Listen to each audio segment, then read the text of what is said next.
The Ivory Tower, once a symbol of the orderly beauty of Ivory City, now looks like a Lego set after a temper tantrum, with Lego pieces of all sizes scattered everywhere.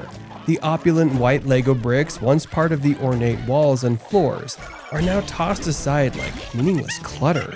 As the skeletons continue their playful destruction, it's clear that their main aim is to remove every trace of the tower's former elegance and replace it with their clumsy, chaotic style. Their laughter echoes through the halls, a chilling soundtrack to their reign of terror. The Ivory Tower, now resembling something out of a skeleton's dream, stands as a stark testament to their temporary victory over the city. I can't believe how easy it was to take over this tacky place. Seriously, who designed this monstrosity? Right, it's like the designer of this place was obsessed with white Lego bricks and gaudy brick colors. Ugh, it's so bright it hurts my eye sockets. Not to mention the perfect symmetry. Who in their right mind would want to live in a place so symmetrical? It's just unnatural. You know, if we were in charge of designing this place, it looks so much better. We could use black Lego bricks and throw in some asymmetrical features. A proper Tower of Doom, if you will. Oh, I like the sound of that. We could have dungeons and maybe even some traps for any unwanted visitors. And you know what else? No more bright colors. Ugh. Just various shades of black and maybe some dark gray for contrast. Absolutely. And forget these tall, slender columns. Our tower would have massive twisted pillars with skeletal ornamentation to make it truly terrifying. Imagine it now, a grand entrance made of bones of our enemies and gargoyles with haunting glowing eyes perched on every ledge. And we could install a state-of-the-art sound system to play our haunting melodies throughout the tower. There's nothing like the sound of bone-chilling tunes echoing through the halls. Our Tower of Doom would be the envy of every skeleton, ghost, and villain in the Lego universe. Maybe we should start sketching out some plans. As Bones McCoy and John Bon Jovi continue to discuss their twisted vision for the perfect Tower of Doom, their sinister laughter echoes throughout the captured Ivory Tower.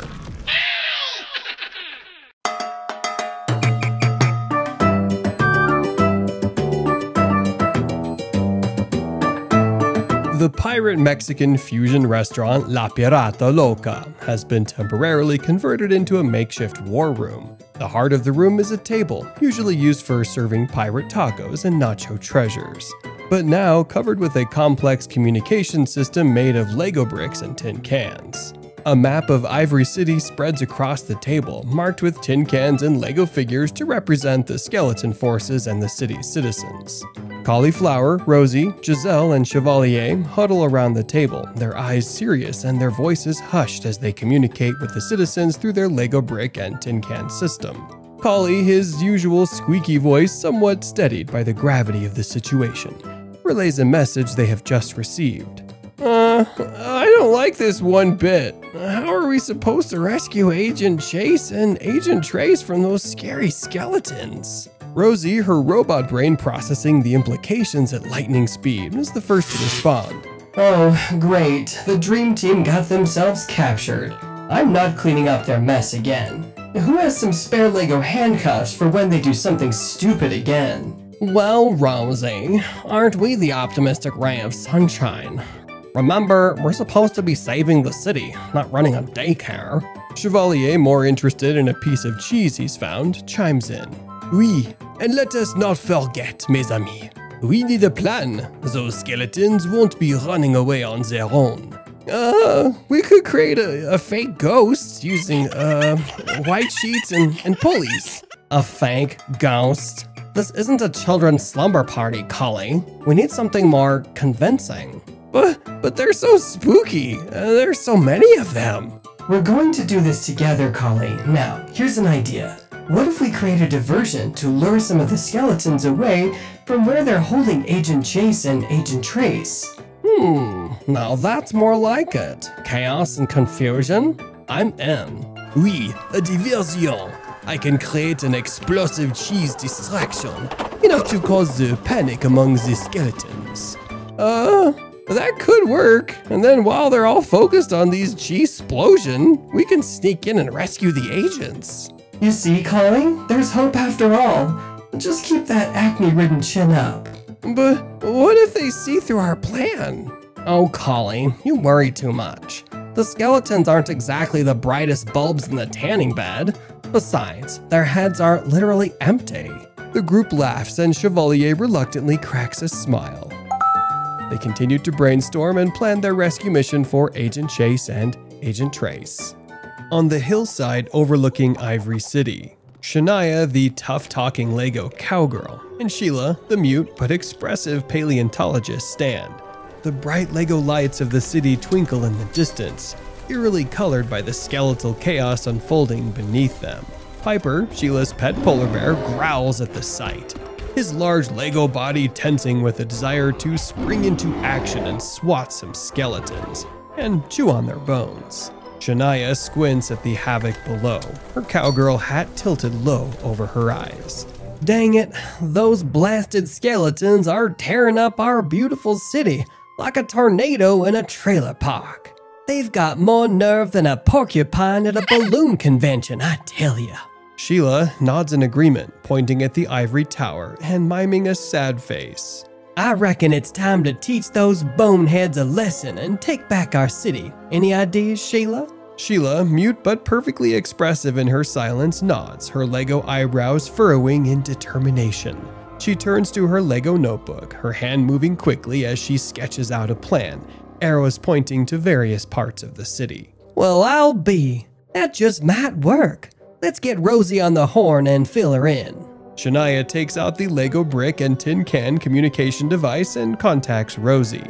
Hey, Rosie, we got a plan to lure them no-good skeletons out of the city.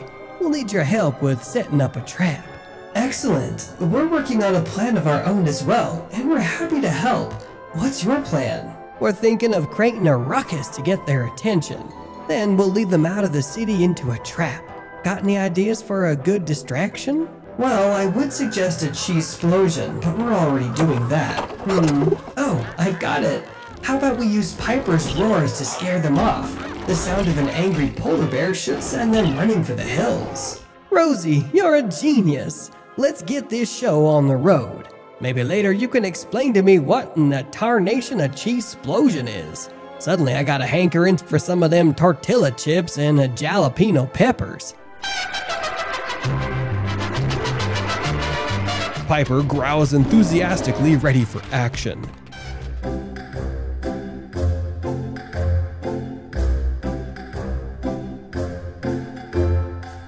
One-Eyed Willie and Barbara, Lego pirates and owners of La Pirata Loca, are busy in their restaurant kitchen, mixing up their anti-skeleton elixir, Skelly Away, into a big pot. Arr, me hearty, this be the perfect plan to send those skeletons packing, don't you think? Aye, me love, they won't know what hit 'em once they taste our new bone-appetizing menu. As they finish preparing the dishes, Bones McCoy, John Bon Jovi, and a few other Lego skeletons enter the restaurant. So, you say you've created a special menu just for us? Aye, we have. A culinary tribute to the glorious skeleton kingdom. Have a seat, and we'll bring out the first course. The skeletons sit down, and One-Eyed Willie and Barbara bring out the dishes, all containing the anti-skeleton elixir, Skelly Away. Wow, this rattle and humorous soup looks bona fide delicious. And these femur fritters are just what the doctor ordered. The skeletons dig in, not suspecting anything. Soon they begin to feel the effects of the Skelly Away. How long do you think it'll take for the elixir to kick in? Any second now. Suddenly, the skeletons start running around uncontrollably, unable to stop. What's happening to us? I don't know, but I can't stop running. As the skeletons run out of the restaurant and away from Ivory City, One-Eyed Willie and Barbara celebrate their victory. Bon voyage, boneheads! And don't come back or we'll give ye a taste of our own spine-chilling salsa. Arr! Cauliflower, Rosie, Giselle, Piper, and Chevalier sneak to the location of the skeleton's hideout, where Agent Chase and Agent Trace are being held captive. Cauliflower and Giselle are dressed in makeshift skeleton costumes. I can't believe we're dressed as skeletons. This is the scariest thing I've ever done. Oh please, Cauliflower. You're afraid of peanut butter sticking to the roof of your mouth. Let's just get this over with. I have better things to do, like contemplating the endless depths of my anger and resentment. It's called arachibutyrophobia, and it's terrifying. Huh? What's called arachibutyrophobia? Arachibutyrophobia, the fear of getting peanut butter stuck to the roof of your mouth. And by the way, I'm so glad we decided against the cheese explosion distraction. Cheese and I have a very tenuous relationship. Focus, you two. We need to find Agent Chase and Agent Trace. They carefully make their way into the hideout, avoiding the skeletons on patrol. They finally spot Agent Chase and Agent Trace caged up in the corner. Oh, hey guys. Are you here to bust us out? Chase, you idiot. We're supposed to be quiet. Let's get them out before Giselle has another opportunity to complain about everything. As they attempt to free the agents, Giselle and Cauliflower, still in their skeleton costumes, intercept a group of approaching skeletons. Oh, hey, fellow skeletons. Just taking these prisoners out for some fresh air. They need a bit of exercise, you know? I don't recognize you two. Are you new here? Yeah, we're Bonita and Mr. Rattlepants. Bonita? Oh yeah? And who's this? We don't have any robot guards. We need a distraction. Leave it to me. Rosie uses her built-in sound system to play a loud, spooky noise. The skeletons panic and scatter, thinking they're under attack. Well, that worked out better than expected. I never thought I would say this, but let's get out of this place before I have to hear Giselle's terrible skeleton voice impression again. One more word out of you, you miserable rodent, and I'll turn you into a real skeleton. The group makes their escape, leaving the bewildered skeletons behind.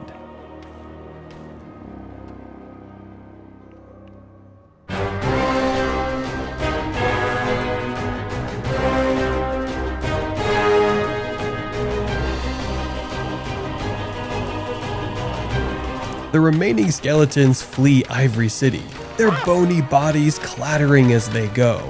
The citizens of Ivory City chase them away with a mixture of relief and triumph.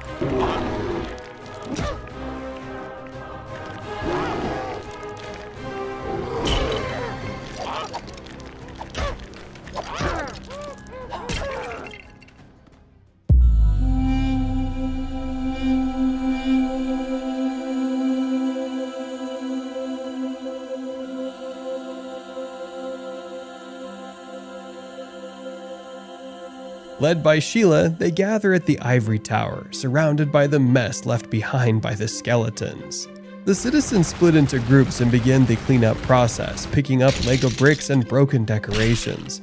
A sense of camaraderie fills the air, and the townspeople work together in a way that they have never done before. The sun shines brightly overhead as the citizens of Ivory City gather around Sheila at the newly reclaimed Ivory Tower. The signs of skeletal chaos are still evident, but the mood is buoyant.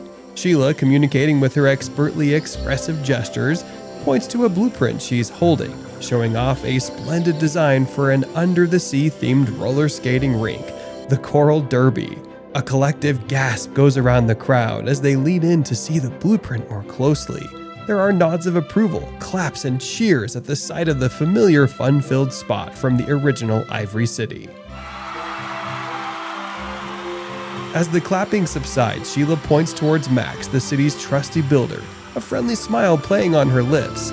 Max, a goggled Lego character, flushes a little under the attention but stands tall, ready to take on the challenge.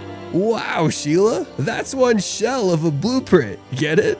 An under-the-sea theme, eh? Coral seaweed, fishes, and all. Well, I've done it once, I suppose I can do it again. Alright then. I've always been a sucker for a good sea pun, and this place sounds like it'll be officially the best place in town. Laughter ripples through the crowd at Max's puns. They're clearly appreciated in this close-knit community. I suppose I'll start right away. I have just the spot in mind. Nods and murmurs of approval come from the crowd. Everyone seems to be on board with the idea.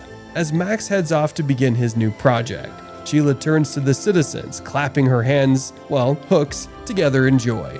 The people of Ivory City, though tired from the skeletal invasion, look forward to the construction of the Coral Derby, a symbol of their resilience and unity.